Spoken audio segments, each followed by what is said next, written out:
Hey everyone, today I've got some genuinely fascinating and creepy stories for you. If you enjoy this kind of content, don't forget to leave a like, subscribe to the channel, and let me know your thoughts in the comments. Let's jump right in. Okay, and here's the first story. I feel like an orphan living with my own family. I'm 20 years old and I don't know if what I'm feeling anymore is normal or not. I live with my family, yet I feel like I'm some orphan just happening to sleep under the same roof as them. Every morning I wake up and I serve myself food and eat alone. When I stand there, my mom would call out for my younger brother to come eat with her, but not me. It sounds stupid when I type it out. It's just food, right? But imagine eating breakfast, lunch, and dinner almost every day by yourself staring at a wall, completely in silence. No one waiting for you, no one to ask if you've eaten, no one to notice that you haven't. My dad barely talks to me. For some time, I kept thinking maybe my dad wasn't good with words, so I kept trying, and each time the conversations always ended with cold, short, and one word answers, and it would always make me feel smaller than before, so I gave up. I remember I asked my dad for around $1.50 because I had to buy something, and the way he responded to it made me feel so ashamed that for a minute I wished I could just disappear. I have since avoided asking my dad for money unless I really have to. It's not that he wouldn't always give it to me, I just feel guilty for asking. Like I don't deserve it. My mom stopped talking to me a few days ago after a small fight. We have fought before and they've lasted days, but this one feels like it's permanent now. It feels like she's finally decided to do what my father has been doing to me all this time, to pretend I don't exist. I do household chores and I don't complain. I somehow convinced myself that it's what I had to do in exchange for the 3 meals a day they provide. That's seriously what goes on in my head. Wake up, eat, do chores, stay out of everyone's way. I am currently interning and leave at around 9 in the morning. I get home at around 5. I walk for miles every day to save up money because I'm too guilty to ask my parents for fare. I end up skipping meals just because buying 25 cents food for my commute home would be considered money to be saved. Walking for miles in the rain and heat is very exhausting. The worst is not even walking, but to walk knowing there's no one waiting for me to ask me how my day was. I cry over food. I cry when I'm tired. I cry when I'm hungry. I cry because I don't know why I am not good enough to get basic kindness. I used to think that I was loved. Now I think I was only loved when it was convenient and I was easy to control. I have my opinions and I question things and argue with older people when they say something sexist or unfair because I cannot sit back and let that happen, even if it is how things have always been done. I guess for my family, having my own thoughts was enough for them to not like me anymore. I've lost count of how many times I've walked into a room full of people, looked at them all, and wondered what life must be like to actually feel like I belong. I look at girls laughing freely at jokes that aren't that funny, and I don't think of she's funnier than me. I wonder if they had parents who loved them so much their life is never heavy. I try to understand their jokes, and I really do try. But there's so much going on in my head, it becomes hard for me to even smile. I spent most of my days comparing myself to everyone else instead of actually living my body, my weight, my skin, my clothes, and even my face. And in the end, no matter who I compared myself to, I always ended up believing I was less. I would walk past nice restaurants, see people eating with their friends, and I don't think I wish that was me. Instead, I would think people like me don't belong there. I've tried for years to lie to myself to believe that I belong somewhere, and I just can't anymore. I'm having panic attacks nobody know about. I've had them on buses, trains, in the street walking among a million strangers who just see me as another person passing by while I'm falling apart inside. My parents would see me in my bed lying down and they'd call me lazy. They would never see the nights where I would lay awake in my bed crying until my chest hurts. Even then, nothing would change. I'm currently crying right now while pretending to be perfectly okay for my long distance boyfriend. He has no idea that my life is a wreck and that I don't want him to see me as apathetic because I fear he might look at me differently. The hardest part is I don't even think my parents realize what they've done to me. They didn't beat me.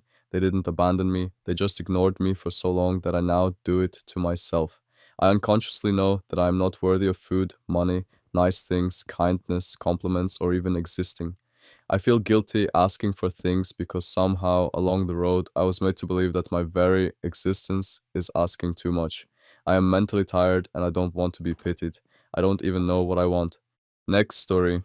My phone remembers a trip I never took every Thursday. My phone keeps a map of everywhere I go. I never switched it on. It turns out it was always on. I found it Thursdays by accident. I was hunting for a receipt, trying to remember which strip mall I had parked at, and the app has a feature that lays your history out as a timeline. Little dots for the places, gray lines for the driving in between. I scrolled back a few weeks and there was a Thursday with a trip on it I did not recognize. 41 minutes of driving, 9:50 to 10:31 at night, out past the reservoir to an address I have never been to in my life. A glitch, I figured. Phones borrow each other's signals, ping the wrong tower, put you on the highway when you are home in bed. So I kept scrolling. There was another one the Thursday before, and the one before that. Same window, same road out, same address, every Thursday for 4 months. The oldest one on the timeline is the week after my father's funeral. I want to be honest that my first feeling was not fear. It was the feeling of being caught. That is the only word for it. The way you feel when someone hands you a photograph of yourself doing something you would swear you never did, and your first instinct is not to doubt the photo. It is to wonder what else they have. So I drove out there in daylight on a Saturday with the sun high because I am not stupid. The address is real. A small house, well kept, blue shutters, a wind chime made out of old spoons. There was a woman on the porch, older, maybe 70, and when I got out of the car, she stood up and smiled at me like she had been sitting there specifically to wait for me. And she said, "You're early this week." I did not know her. I have never known her. She knew how I take my coffee. She knew I sit in the chair by the window and not on the couch. She said I always ask about the garden and then never remember what she tells me. And she laughed about it gently, the way you laugh about a habit in someone you love. I asked her what I do here on Thursdays. She went quiet. She said, "Mostly you just sit with me." "You come after she has fallen asleep," she said, and she tipped her head toward the house behind her, and I did not ask who she meant, because my mouth had gone dry, and some old animal part of me did not want the answer said out loud. I drove home. I did not go back the next Thursday. I sat in my apartment with every light burning and watched the clock climb past 9:50, and I did not move. I swear to you, I did not move. My phone lay face up on the table the whole time, and I watched it the way you watch a sleeping dog you are not sure of. At 10:34, it buzzed. A little card slid up from the bottom of the screen, the friendly kind, the kind that believes it is helping. It said, "You've arrived." It said, "Welcome back." And under that in gray, the way it always draws the trip home before you have driven it, the line was already there, curving back from her porch to my door. 41 minutes. It had me leaving her at 10:31, the same as every week, whether I went or not. The timeline does not believe I stayed home tonight. The timeline believes I am on my way back right now, and I keep watching the door because the app is usually right about me, more right than I am, and I do not know which one of us is going to come through it. And so here's a new story. I keep finding the same dead girl.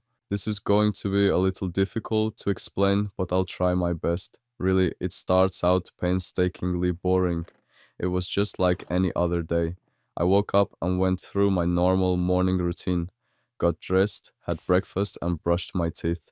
I was off to work after that. On the drive to work, I couldn't help but notice what looked to be a large black trash bag strewn across the desolate morning road. It was bound to cause an accident, so naturally, I got out of my car to move it. I noticed just how heavy it was. Not only that, but the stench that radiated off the thing was enough to make me gag before I even wrapped my hands around it. I think subconsciously I already knew what the bag entailed. I just didn't want to accept it. Not the lumpy bag, not the red liquid that dripped out of it. My object was clear: move the bag.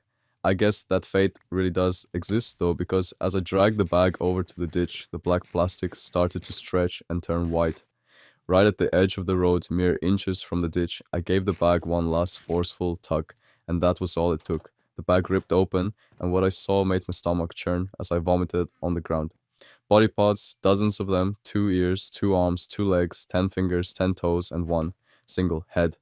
It rolled out of the bag. The stump of the neck was grey and dry. Flakes of blood drifted in the wind with each tumble. She had black hair. Each nail was painted black, and slivers of black lipstick still remained on her cold blue lips. A piercing protruded from her right eyebrow, and her grayish milk bowl eyes stared up at me hauntingly. Of course, I called the police. Authorities arrived, I gave my statement, they made their report, and I think we all just tried our best to wipe the incident from our minds. At least I did. I spent that day pushing thoughts of those grey eyes out of my head, trying to forget about the bloodied, severed fingers, the crusty neck stump. I just couldn't do it. It plagued me. I couldn't forget the images for the life of me, and I had to accept that they probably wouldn't leave me for years to come. I tossed and turned in bed that night. Sleep was minimal, and it felt like the morning came within mere moments. When I heard the birds chirping and saw the sun peeking through my blinds, I groaned at the realization that I was going to have to start a new day. I went through my routine, got dressed, ate my breakfast, brushed my teeth, and once again I was out the door and on my way to work. Same time, same road, same black trash bag. I stopped my vehicle. I stared at the bag, my mind and heart beginning to race. I debated for a while whether to drive around it or to check the bag yet again. I pushed the door open slowly and stepped out of my vehicle cautiously. The same smell filled the air, the same lumps pushed against the plastic bag. I took one step towards the bag, 2 steps, three. I didn't attempt to move it this time. I needed to know what was inside. Ripping the bag open, I found exactly what I suspected. Same black lipstick, same eyebrow piercing, same haunting gray eyes. This time her fingers and toes were connected to her hands and feet. The limbs were not as dismembered as the day before. However, her arms, legs, and head were still severed. My stomach flipped and churned, but I didn't vomit this time. I simply pulled out my phone, dialed 911, and waited for the authorities to arrive. Once they did, they took my statement, took the trash bag, and I think we all tried to forget about what we had seen. At least I tried. I spent that day trying to push thoughts of those gray eyes out of my head, doing my best to forget about those severed arms and decaying legs. It proved impossible. I was plagued by images of her all day. I tried to go to sleep, but I tossed and turned well into the night. Morning came too quickly. When the birds began to chirp and the sun peeked through my blinds, I was basically dragging myself out of bed to start my routine. I got dressed, I ate breakfast, I brushed my teeth, I was out the door and heading to work. Same road, same time, same black bag. It looked different this time, less lumpy, more full, if that makes sense. I didn't hesitate. I got out of my car, I rushed towards the bag, ignoring the smell of death, and I tore it open. Same black hair, same eyebrow piercing, same black lipstick. Her legs and arms were still attached this time. She was cut cleanly in half. Her entrails spilled out evenly on each side, and those same gray eyes stared up at me hauntingly. I called the police. I sat in my car and waited for them to arrive. Once they did, they took my statement, took the body, and I think we all just tried to move on and forget about the incident. At least I did. I spent that day trying to push thoughts of those gray eyes out of my head, doing my best to forget about those severed arms and decaying legs. It proved impossible. I was plagued by images of her all day. I tried to go to sleep, but I tossed and turned well into the night. Morning came too quickly. When the birds began to chirp and the sun peeked through my blinds, I was basically dragging myself out of bed to start my routine. I got dressed, I ate breakfast, I brushed my teeth. I was out the door and heading to work. Same road, same time, same black bag. It looked different, this time less lumpy, more full, if that makes sense. I didn't hesitate. I got out of my car. I rushed towards the bag, ignoring the smell of death, and I tore it open. Same black hair, same eyebrow piercing, same black lipstick. Her legs and arms were still attached this time. She was cut cleanly in half. Her entrails spilled out evenly on each side, and those same gray eyes stared up at me hauntingly. I called the police. I sat in my car and waited for them to arrive. Once they did, they took my statement, took the body, and I think we all just tried to move on and forget about the incident. At least I did. I spent that day trying and failing to push the image of those gray eyes out of my mind, doing my best to forget about her mangled body and exposed entrails. It proved impossible. I was plagued by memories of her all day. I tried to sleep, but I just couldn't stop tossing and turning. The moment I lost consciousness, it was like the sun was already peeking through my blinds. The birds were already chirping. I groaned aloud as I dragged myself out of bed. I got dressed, I ate breakfast, I brushed my teeth, and I was out the door. As I drove, my mind raced. I couldn't stop thinking about her. It was like my mind had been infected. I kept scanning the road, searching for any sign of the bag. Same road, same time, same girl. As my eyes darted around for the bag, she came out of nowhere. It wasn't my fault. She ran out in front of me. Her black hair smashed against my windshield. Her eyebrow piercing got lodged in the glass. Her black lipstick left a wet, black streak as she slid down the hood of my car.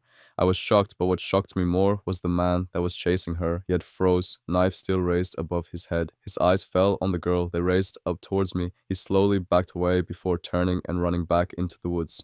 In a state of shock, I stepped out of my vehicle. I walked slowly to the front of my car. There she was, mangled on the ground, her haunting brown eyes staring up at me. Her neck bone protruded, her black hair was stained with blood, and glass littered her face and body. The sight of her made my stomach churn. I keeled over and began vomiting on the side of the road. Pulling out my phone, I dialed 911 and waited for authorities to arrive. Once they did, they took my statement, put me in handcuffs, and took me to the station. That's where they're holding me now. I wrote this story with pen and paper and asked my lawyer to make sure the world knows what actually happened. For now, though, I think I'm just gonna try and forget about this incident. Next story, I look in the mirror and can't seem to recognize myself. I'd like to say I knew when it started. Maybe it was when he left me with nothing but his shitty couch that he obviously got off the streets, covered in other people's excrements. Maybe it was when I maxed out my final credit card and life started hitting me.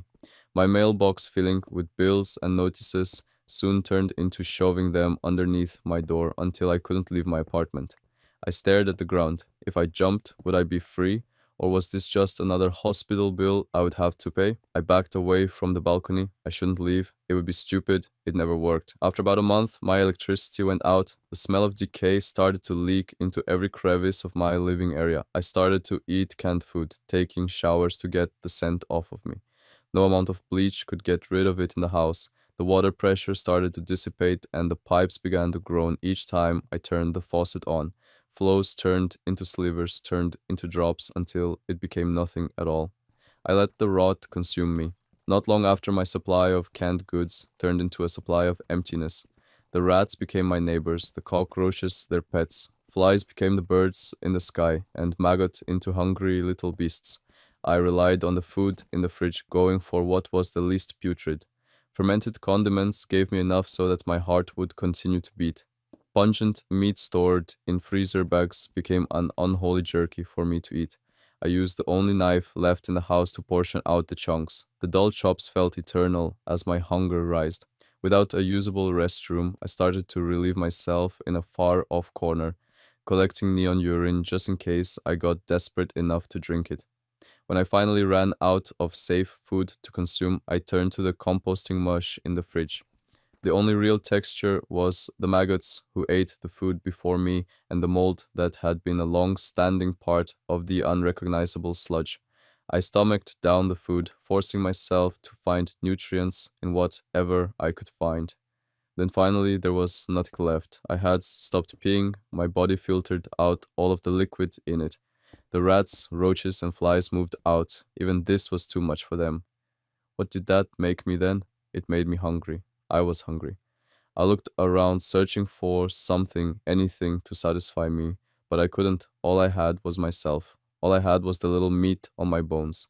Delicious meat, lean and tender, definitely satisfying meat. I reached for the steak knife. It started with a finger, then a hand, then a foot. It would have continued on until I couldn't take the taste of my own rotting flesh and the smell of my own blood. I throw up a yucky slurry. It looks like an oil spill. I feel my life leaving me with each ring of color, colors spinning round and round within my head until my thoughts went empty. I look in the mirror and all I see is a monster laying on the floor. Who was I at this point? I was finally full. I was ready. I limped to the counter and opened the cabinet, grabbing every single pill in there and crushed them up, shoveling blood-soaked spoonfuls of that liberating dust until I finished the pile. I sat and waited for it to hit me. Finally, a door opened, a similar grunt, and the sound of footsteps to where I lie. I felt a palm hit my face, but I couldn't help smiling. I got hit again, and it felt better than any kiss could. I wasn't alone anymore. I was okay with that shitty couch. The bills were going to he paid. I didn't care about the smell or any other fucking thing in that house. I was free. You finally learned your lesson, huh? You fucking pig.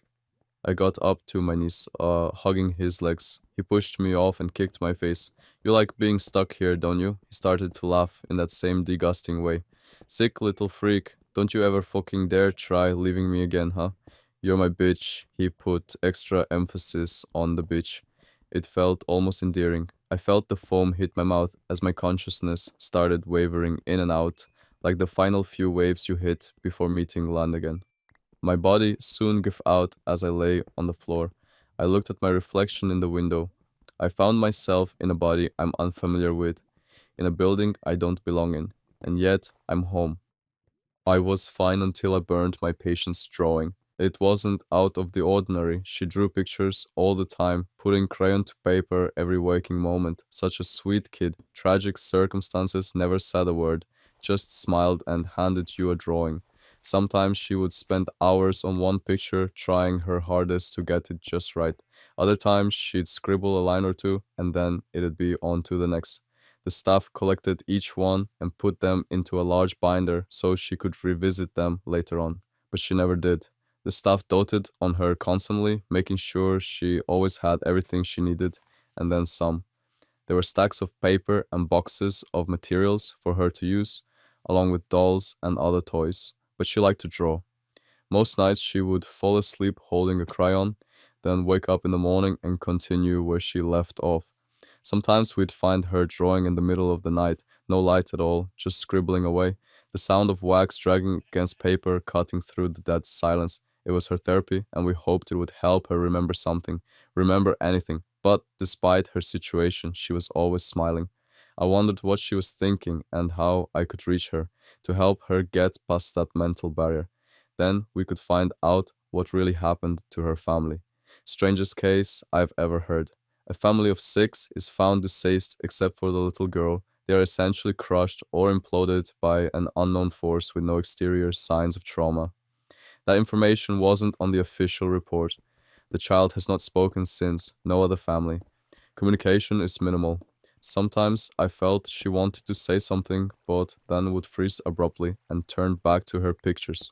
She loved sitting at the large bay window that overlooked the forest and mountains, day and night. Every morning she would look up from her drawing and greet me with a smile, and I would ask the routine questions, hoping her situation had somehow improved overnight. Things went on much the same for many months, but on one particular day, something changed. For the first time, I saw sadness in her eyes. I approached her, but it felt like she was not happy to see me, visibly upset. She finished hastily scribbling the last of her lines, turned the page over, and pushed it towards me, almost reluctantly. Truth be told, I don't even remember picking up the damn thing. The image wasn't of the usual happy go lucky people, places, and things. It took me a few seconds to realize that I was looking at a strange figure hiding in darkness. Flooded with nausea, a suffocating dread consumed me. It was hiding in shadow, almost imperceptible, but very much there, smiling. My mind tried coming up with a reason as to how and why this child would create such horrifying imagery. A glimpse into a moment that should not be seen.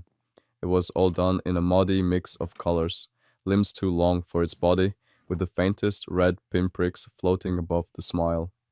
It was so frightening that it stole any good thoughts left inside my head. It felt like the embodiment of evil. There's no better way to describe it. The stare was horrifying, but I couldn't look away. Something was watching me, latching onto me. All of this from a damn piece of paper, a stupid scribble, a kid's drawing. I tried shaking it off, but it felt like something was pulling me down. The patient was back to drawing her regular artwork shortly after, and I sat cowering in my office, wondering about the picture that lay face down on my desk. Obsessing over it, doubting what I saw, I wanted to take another look to confirm my suspicions. Just a quick peek would do, but I was dying inside, so I burned it. I took it into the bathroom sink and set it on fire. Pile of ashes and soot flowing down the drain. Long gone. I can't take it back now, but I really wish I could. Because that's when I started seeing things in the periphery of my vision when I'd wake up. looking in the rear view mirror when driving to work, peeking out from the open doorway while I watch TV, kneeling beside me as I'm falling asleep. It's always watching me, the figure. At this point, I don't think it will ever go away. It's been days since I've gone back to work. A family emergency, I told them, but little do they know I can't face them. Not like this. I still have so many questions. Why did it have to be me? Has she drawn these pictures before? Will it happen to someone else? It's watching me type this out right now. The figure, I wonder if it can read this. It's filling up more of my vision each day. It was barely noticeable at first, but now it's trying to trick me into looking at it, acknowledging it. I don't even want to open my eyes anymore. I'm scared. I still haven't looked directly at it, but I can tell it's smiling. I found my boyfriend's second phone. I wish he was cheating. Me and my boyfriend started dating around 6 months ago. It was the first relationship I've ever had. I had never been so happy. It was like we were meant to be. I met him at a coffee shop I frequent. I started noticing him there anytime I went. Sometimes I'd catch him staring, and he'd look around all embarrassed whenever I did. I thought it was the cutest thing. After a while, I found myself silently hoping that he'd come over and ask to sit with me. We'd been playing eye tag for a couple of weeks, smirking and laughing at each other, but neither of us had taken the extra step of introducing ourselves. When he finally did, I felt butterflies start flapping around in my stomach like never before. His smoldering blue eyes, that curly black hair, and his cute little freckles. I'm not afraid to admit that I was smitten. Our relationship grew from there. We were seeing each other every weekend, catching movies, having dinner, playing some mini golf. I knew it was a honeymoon phase. I just didn't care. He made me feel wanted, and that was just not something I was entirely used to. He'd show up with my favorite flowers, favorite candies, always knew the right thing to say. I don't want to ramble. I just can't get over how perfect I thought he was. Things started to go a bit sideways one night at a sleepover at his house. I had gotten up to pee late at night, and as I groggily dragged myself to the bathroom, I could have swore I heard the vibration of a phone coming from his sock drawer. I was too tired at the time to really pay it any attention, but it was still fresh in my mind the next day. I asked him about it, and he got defensive enough for me to become suspicious. He showed me all of his drawers, though, and there was no phone in sight. That kind of subsided my suspicion a bit. A few weeks went by without issue. We never argued. He made me feel like the only girl in the world. Then we had another sleepover. Yet again, after he was fast asleep, the vibrations of a cell phone came echoing, this time from his closet. This time around, I was awake enough to actually investigate, but once I did, I immediately regretted it. Hidden within an old shoebox that was buried beneath a stack of blankets, I found it, a second cell phone. The screen was lit up with storage full notifications, but what caught my attention was the wallpaper. It was me, asleep in bed. I wasn't even the wallpaper on his actual phone. Seeing myself like this only made my mind race more. I couldn't help myself. Luckily, he didn't have a password to unlock the phone, but what he did have a password for was his photos. I took a wild guess. That's why I think it was fate that I made this discovery. I put in my birthday and the photos app unlocked. My jaw dropped and my heart sank. There were hundreds, if not thousands, of pictures, and they were all of me. Some were of me at his house, on the toilet, in the shower, sleeping in his bed. But some were from places that didn't make sense to me. Me at the coffee shop, reading a book, me walking home from school, standing in line at the grocery store, me outside my apartment, fishing around in my purse for my keys. More than anything, though, there were pictures of me asleep in my own apartment. Some were taken from my window, my second story window, others were taken from inside the apartment. I kept scrolling, and the more I did, the more terrified I became. The photos dated back to at least 2 years ago. Family dinners, early morning jogs, study sessions in the library. I was getting sick to my stomach. As I scrolled, a noise from behind me snapped me out of my trance. The sound of my boyfriend's bed creaking and squeaking from his shifting weight. He called my name once, twice, 3 times. I never responded. I heard his footsteps rush up behind me. They stopped a few inches from my back.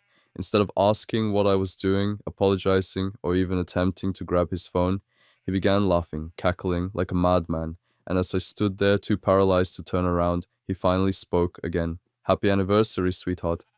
The window. I was little, 7 years old to be exact. I slept in a small room next to my sister with a window facing the backyard. I was always scared of sleeping alone, the feeling of solitude and of vulnerability, the feeling of not having anyone to protect you. I couldn't sleep that day. I felt scared, uneasy, and I couldn't quite tell why. My sister was already snoring, and I kept riding around trying to find some perfect position to doze off.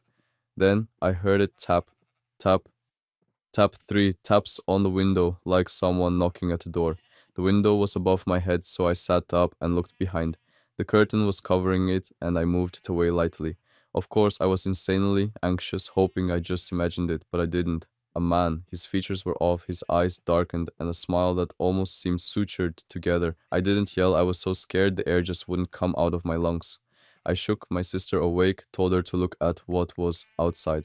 But as she turned towards it, nothing, just darkness. She told me to quit it and went back to bed. A few minutes later, I kept looking at the window, waiting for the man to come back. And come back he did, still smiling at me. I struck the window with a primal fear, as if that was gonna do something. I saw him hold in a laugh, and I woke my sister up again. Again, the man was gone. But my sister didn't go back to sleep. She was irritated, but concerned. Then we heard three taps, but not on the window, on the door in the backyard. Then we heard it slide open as my heart sunk. My sister immediately got out of bed, running and telling me to run with her. I got up, but my legs felt heavy. It was like running in a dream. I felt sluggish while my sister zoomed past me. She was already outside the house while the man approached me. I heard a gentle voice. Don't worry, I won't hurt you, he said with his unnatural expression and dangerously calming voice. I stopped running, my legs giving out. I yelled and curled up. The man got scared of getting caught, and my parents got out of bed, running downstairs. The man was gone as quickly as he came. I couldn't sleep for days after that, and my body trembled whenever I heard tapping, even if it was rain, even if it was a branch hitting the window. Even if it was something else that I didn't see, I still hear it in my nightmares. Tap, tap, tap. Thanks for watching. Please leave a comment and hit the like button. See you next time.